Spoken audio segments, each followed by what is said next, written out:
Assalamualaikum warahmatullahi wabarakatuh. Jumpa lagi dengan kami di channel RA Az-Zuhdi Lubuk Linggau. Ayah dan bunda, beberapa orang tua berpersepsi bahwasanya salah satu cara mendisiplinkan anak adalah dengan marah. Kita beranggapan bahwa masalah dapat terselesaikan dengan cara marah, dengan dalih karena anak masih dalam pengawasan dan tanggung jawab orang tua. Jadi, kewajiban orang tua adalah mengingatkan dan menegur anak ketika salah. Salah satunya dengan marah, padahal marah sangat berbeda dengan tegas. Lalu, banyak sekali yang bertanya, enggak boleh marah ya sama anak? Boleh, karena secara fitrah, marah adalah sesuatu yang lumrah. Marah cenderung merusak, namun juga ada manfaatnya. Marah menjadi tidak wajar dan tidak diperbolehkan saat tidak didasarkan pada syariat dan diekspresikan dalam bentuk perilaku yang destruktif seperti mengancam, berteriak, membentak, memukul, dan sebagainya.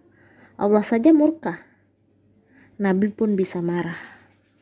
Seperti kepada sahabat yang tidak ikut perang. Marah yang dibingkai dengan syariah dan sunnah berlangsung sebentar dan tidak berkelanjutan. Ayah dan bunda,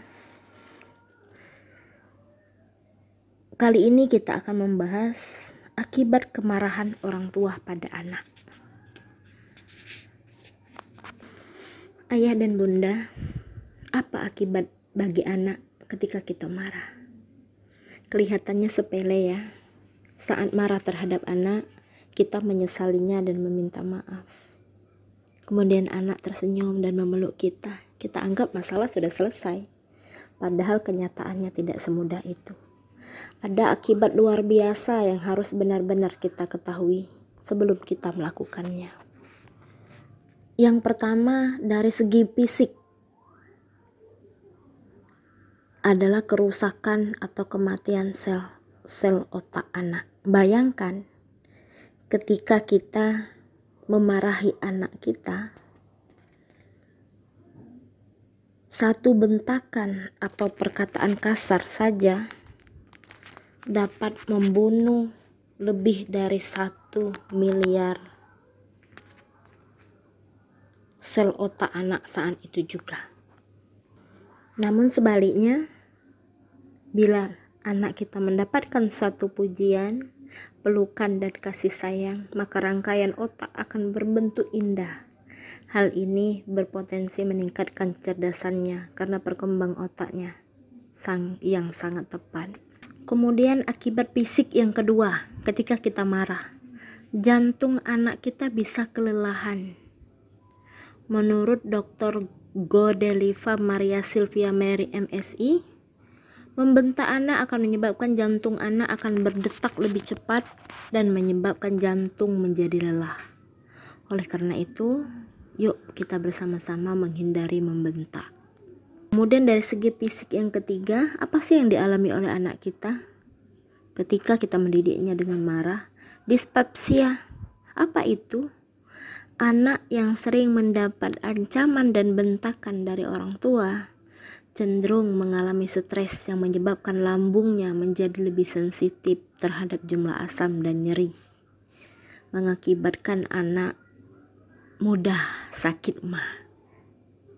Kadang-kadang kita bingung ketika anak kita sakit mah, kita akan mencari apa penyebab dari penyakit mah. Padahal sebenarnya penyebab yang sesungguhnya adalah cara kita marah lah salah satunya yang menyebabkan anak kita sakit mah. Na'udzubillahi min dzalik.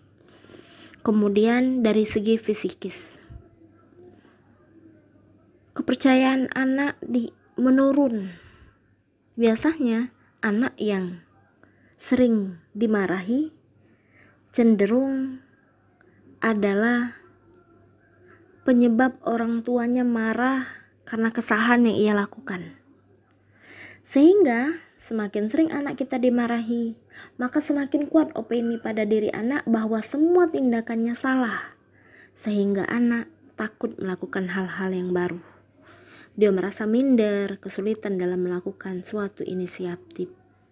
Akhirnya anak kita hilang rasa percaya diri. Ya na'udzubillahi min dzalik. Kemudian psikis yang kedua, akibatkan orang tua yang mendidiknya dengan marah. Introvert, anak akan memiliki kepribadian yang tertutup. Anak enggan mengungkapkan isi hatinya atau permasalahan yang dihadapi. Kenapa? Karena takut dipersalahkan. Sehingga anak takut untuk melakukan hal-hal yang baru, mengakibatkan anak anti terhadap lingkungan sosial. Jadi tertutup. Karena dia beranggapan setiap hal yang dilakukannya selalu dipersalahkan. Na'udzubillah. Kemudian yang ketiga, penyebab psikisnya ketika kita marah adalah depresi. Anak sering menyimpan rasa sedihnya sendiri. Dia tidak mau berbagi perasaan dengan orang lain. Kadang-kadang menyebabkan anak-anak paniknya berlebihan. Ya. Kemudian yang paling kondisi terburuk akibat depresi ini adalah dia menyalahkan diri sendiri secara terus-menerus. Kemudian kalau tidak ditangani secara tepat, dia akan menyakiti diri sendiri. Na'udzubillahi min dzalik. Kemudian selanjutnya, prestasi belajarnya menurun.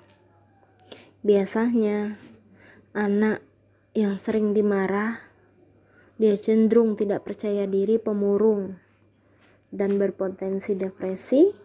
Hal itu akan mengganggu konsentrasi belajar anak di sekolah hingga menyebabkan si kecil susah menerima pelajaran. Kemudian penyebab psikis kalau orang tua sering marah. Yang kelima, kesulitan menjadi pendengar yang baik. Karena anak terlalu sering mendengarkan kata-kata kasar dan bernada bentakan, membuat anak malas mendengarkan apa yang disampaikan orang tua. Anak kesulitan tumbuh menjadi pendengar yang baik. Kemudian psikis selanjutnya adalah anak tumbuh menjadi pribadi yang emosional. Ingat, they do what they see.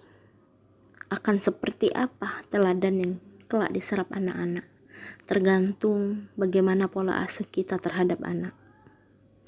Jika kita menginginkan seorang anak yang tidak pemarah, maka pantaskan diri dahulu untuk menjadi orang tua yang tidak pemarah pula. Ketika sering dibentak, anak akan meniru hal yang diterimanya itu dalam kehidupan sehari-hari, sehingga mereka akan tumbuh menjadi sosok yang mudah marah, sulit mengendalikan diri, emosional, dan suka teriak-teriak. Na'udzubillah. Kemudian yang selanjutnya, kepercayaan anak terhadap orang tua menurun. Ketika anak sudah merasa tidak nyaman dengan orang tua, tingkat kepercayaan anak terhadap orang tua juga menurun. Alhasil, segala petuah atau nasihat dari orang tua hanya dianggap sebagai angin lalu. Kemarahan tidak mengajarkan apa-apa terhadap perkembangan si kecil, justru membuat renggang ikatan batin antara orang tua dan anak.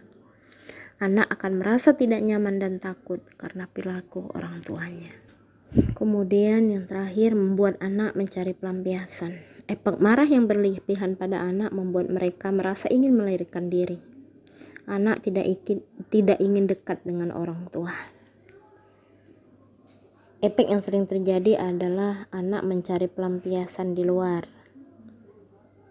Tindakan ini akan berakibat baik jika ia mencari pelampiasan yang positif, seperti ikut pengajian, menyibukkan diri dengan pekerjaan sampingan. Namun akan menjadi masalah bagi anak ketika ia mencari pelampiasan melalui hal-hal yang menjerumuskan ke dalam keburukan. Misal, mencari teman yang negatif, terlibat pergaulan bebas, narkoba, kenakalan remaja, na'udzubillah min zalik. Tadi akibat kemarahan orang tua pada anak. Insya Allah besok kita akan membahas tentang kemarahan kita sebagai orang tua pada anak normalkah? Kemudian bagaimana cara mendisiplinkan anak?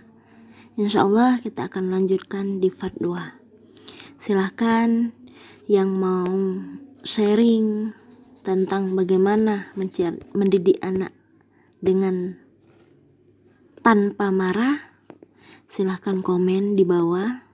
Insya Allah kita akan sama-sama membahas tentang perkembangan anak secara syariah mendidiknya.